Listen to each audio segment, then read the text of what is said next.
back to Lexington so far for you guys? Man, it's always awesome, sir.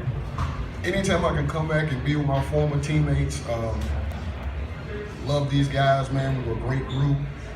Did a lot of stuff together back in the day. You know, if one guy went somewhere, everybody was there. You know, party on campus, whatever it was. We were just so close knit, you know. Exactly. But I keep in touch with a lot of the guys, so it's cool. You guys want to pass it down and answer? Sure. Unfortunately, I wasn't able to be here for the dinner last night. My son had a basketball game, so we drove up this morning. But I'm looking forward to seeing. There's a few guys that I haven't seen for quite some time, and just catching up with them, and you know, just seeing what everybody's up to. So, like Dale said, we were a tight group, and you know, unfortunately, you know, life goes on, and sometimes you kind of lose track of each other. But this will be good to catch up with everybody. So I'm excited to see everyone.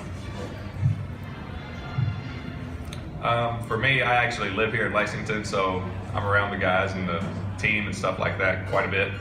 So I see everything that's going on around here, and a lot of the guys that are here still around town, some of the older guys and younger guys, you know, so I see them around.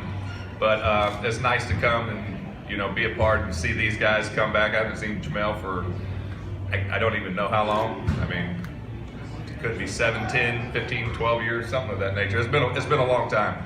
So, you know, it's going to be a nice time to be able to see these guys and have the 93 reunion, and be a good experience for us, and it's good to see these guys back at Rupp Arena. Go for the Larry in front. Hey, Joel, some of the people were talking about that they think you look younger now than when you played here. I want like your reaction to that, and maybe Dale's also I got there. a cloud to that. I don't know about younger because I got a lot more gray hair this time, but I guess I've been fortunate, hopefully age well, I guess. I don't know, but you know, still try to stay young, chasing my two boys and trying to, you know, play ball with them and be active. And so yeah, I don't know about younger because I definitely got a lot more gray. Yeah, what do you think? He's taking care of himself for sure. You know, I know he always used to be in the weight room and working out back in the day, so I'm sure he's still doing that now to take care of himself, stay healthy, fit. All of us try to do it, you know. Unfortunately, I'm still kind of working on mine, but Let's go in the back with Dick. For all of you guys, you came here when Kentucky was coming out of one of its worst periods in its history. It was really, things were in ruins, and you got it to the Final Four. What did that mean to you guys? And looking back on it now, how much more does it mean to you? Jerry, you're going to start. You can slow it down. Go ahead. You go ahead. it was an awesome experience. Myself, I came out of junior college in '91, and I got here my first year, and we lost to Duke in that game, the Leitner shot. So the Richie Former, Pelfrey, Feldhouse, Woods, those guys I learned a lot from. You know, I used to look up to them like big brothers, you know, so they kind of helped me with the system, learning the system. When I first got here, I was cocky, hot-headed from junior college, talked a lot of trash, and I wasn't paying attention to things, and those guys carried me under their wing and kind of took care of me and guided me through. But after that year, we lost to Duke. It was just bad luck for me, man. Coming out of high school, I lost in the state championship with a last second shot. Junior college, national tournament. Prior to coming here, I lost in the last second shot, and then I got here and that happened. I was like, wow. But the following year, You were the reason why. but the following year, guys, we just believed in Coach Pitino's system, and we knew he was going to put us in the best situation possible to be successful. So I just followed his lead along with the other guys, and each of us had a part, a role to carry on, and we just fulfilled our role as best we could every night, night in, night out, and made it to the Final Four. It was a dream come true for me because I'm from Louisiana, born in Baton Rouge, raised in New Orleans, and went to high school and junior college in Mississippi. So a lot of Cat fans think I'm from Mississippi, but I'm a Louisiana kid. So it was really special for me getting to the Superdome. For me, when Coach Pitino was recruiting me, obviously we were on probation, and coming in, I knew we were going to still be on probation at least one more year. But just the fact that to be able to play for someone like Coach, and then when I came here on my recruiting visit, just the atmosphere and the tradition of basketball here was just something that I don't think you can get anywhere else. So it was definitely something that I wanted to be a part of, and we were fortunate enough that everybody that came, we had Jamal and as Dale mentioned, the guys that stayed, Pelfrey and Feldhouse and Sean and Richie and everybody, and obviously just under the tutelage of Coach Pitino, he got the best out of all of us and made us all better players. And we grew together and we got better every year, and so it was just a fantastic experience for myself. Well, I didn't have the opportunity to play with Pelfrey and all those guys. These two here were like my big brothers and showing me the ropes and all the above. And so you talk about the Final Four and the experience of making it to the Final Four and being there and all the above. I mean, I still look back today at the Final Four, and we should have won that game against the Fab Five. Like for you, those of you that were there and watched the game, we should have won it. Like, period. Weber and Jalen Rose and Jimmy King and that whole crew should have went down. Dale Brown dove into the bleachers and broke his shoulder. Like, out of the game. No more Dale Brown. We were up 7 or 8 points with 6 minutes left to go in the game. Mashburn had 2 fouls, 3, 4, 5. He's out of the game. So if Mashburn would have fouled out of the game, I mean, Dale Brown fouled out, and we figured it out the best we could. Mashburn fouled out, and it was like, what are we going to do to score? And we struggled from that point on. But if he wouldn't have fouled out, and honestly, let's just blame that on the referees. There's a referee around here. We should have won the game. We could have won it. We should have won it, and Michigan almost beat them the next game, and it could have ended up a different story. But things happen for a reason, and it is what it is. But it was a great experience for me my freshman year to be in the Final Four and play in a Final Four, and it just makes you want it more and more each year. Go back to Brian, back right. Your recollection of that game, only a competitor can really remember the details. I'm curious, with the internet and YouTube the way it is, how often do you go back and just look up games from your time at Kentucky? So a lot of those games are blurry. I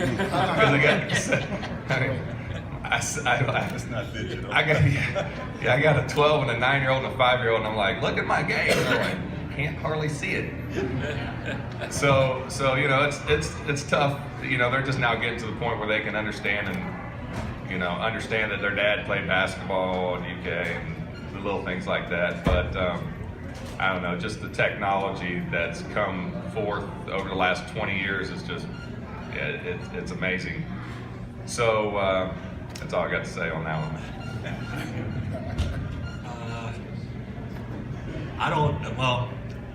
I do remember some things, and every once in a while we do go back and look at, do a search and see what surfaces up on YouTube as far as games and things of that nature. I think my kids sometimes find stuff more often than I do on what's out there. But as Jared was saying, when you look at some of those videos, you think, wow, that looks old. So it just it almost feels like it was centuries ago, which obviously 25 years. Time flies. Yeah, it was a little different for me. I coached college basketball as a head coach for like 10 years on the Division II level, NAIA level. And my guys would come to me and say, Coach, man, I watched the Michigan game, you guys in the Final Four. They would come and bring footage and show me, but I never really go back to it unless I'm showing my son who plays. Like Gimel and Jared said, you might want to show your kids, the old stuff, but I've seen the videos that's not blurry. I mean, all of them's not blurry. Making us feel, look too old. He's still on dial-up. Yeah, but The dial-up internet. That's what it's about. that was a lot of fun, just looking at the videos and stuff. I'm happy to be able to go to it and YouTube and see the old videos. Awesome. Go ahead, John, here on the right. Yeah, this is for Jared and Jamel. Dale, you're excused. I think you graduated. But the year after, I believe you guys were playing Vanderbilt when there was a little bit of a controversy. I think question. Jared, you got fouled, and Jamel shot the free throws. But what were you guys thinking?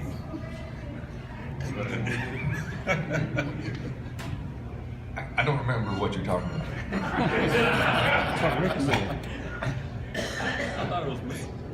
Jamel did it. Yeah, I don't know. It was Jared was my roommate, so at the time, so Looking out for it. yeah, I was just looking out. He was struggling from the line, and I thought they fouled me. I was a freshman. I just did what the older guys told me to do. I have no idea. He got suspended for a game. Yeah, this was, I wish Travis was here to help answer this question for us. The ringleader of this. But unfortunately he's not. Well, at least we were, I guess same race where he shot the free throws for Andre, which there's quite a bit of difference there. So I don't know how he got away with that one, to be quite honest with you. Three of us got suspended and Andre did not. Yeah, it was not a good day the next after that.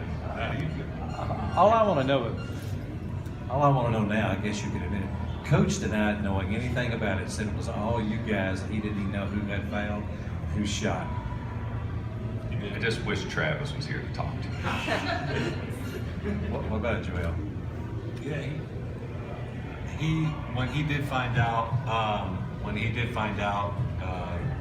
like Jared said, it was a rough evening because I think we got called back from our rooms later on that evening once we had arrived home. So yeah, and we sat out for the game.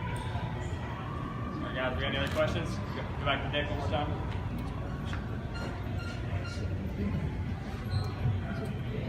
Your coach has had some ups and downs since you saw him. Do you keep in touch with him, and what were your thoughts on that? Very good, sir. So yeah, everybody has their ups and downs in life. It's unfortunate. I saw Coach a couple years ago at the '96 reunion. He was doing well at that point in time. It was a little bit before that had came out and had come about. So unfortunately, I look at stuff like that. I look at that situation that happened in Louisville and all the above, and the way that Coach communicated with us and the way that he was strict with us and his curfew with us and everything that we did, as far as just not allowing anything of that nature to go about or be around in the program. I mean, so, it's an unfortunate situation, and, he got in trouble for it. I don't know what else to say about that one. I haven't talked to Coach. It's been a couple years or so to stay in touch. But when he was at Louisville, with my work, I do cover down here in the Kentucky area. So I have been to a couple of I went to a couple of their practices and things like that, and had seen them during that time. since everything has gone down, I really haven't spoken to him. So unfortunately, I don't really have any comment on that one. I don't have nothing negative to say about Coach. I love that guy. You know, he helped prepare me for life. You know, I was coaching 2 years ago in high school in Henry County at Eminence High School, and Coach got word I was doing pretty good from Travis, and he came over and snuck in there and watched me perform on the sidelines, and it was a great experience to see him after the game and hug him and just tell him how much you miss him and thanking him for everything that he done for us. So I love him. I mean, he'll work it out what he got going on. I don't want to go into that. That's not my business, but great guy, man. He did great things for us. Always have a special place in my heart. Anything else, guys? All right, well, thank you, guys.